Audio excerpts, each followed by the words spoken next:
విలాప వాక్యములు 1:6లో ఈ విధంగా రాయబడింది. సియోను కుమారి సౌందర్యమంతయు తొలగిపోయెను, దాని అధిపతులు మేతలేని దుప్పుల వలె ఉన్నారు. వారు బలహీనులై తరుమువారి ఎదుట నిలువలేక పారిపోయిరి.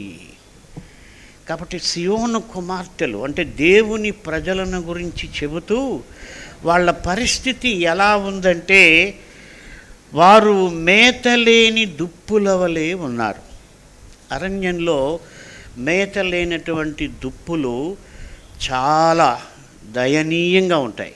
ఒక రకంగా దుప్పి ఎంత అందమైంది అయినప్పటికీ ఆ మేత లేని పరిస్థితుల్లో అవి వికారంగా కనిపిస్తాయి. బలహీనంగా ఉండడం వలన మరి అవి మేతలేని దుప్పుల వలె. చాలా అద్భుతమైనటువంటి కంపారిజన్. మేత లేకపోతే దుప్పులు వికారం అవుతాయి, బలహీనమైపోతాయి అన్నది మనం చూస్తున్నాం. కాబట్టి ఇక్కడ విశ్వాసులు బలహీనులు కావడానికి కారణం ఏంటంటే, ఆత్మ సంబంధమైనటువంటి వాక్యం అనే మేత లేకపోవటం అని మనం గ్రహించాలి.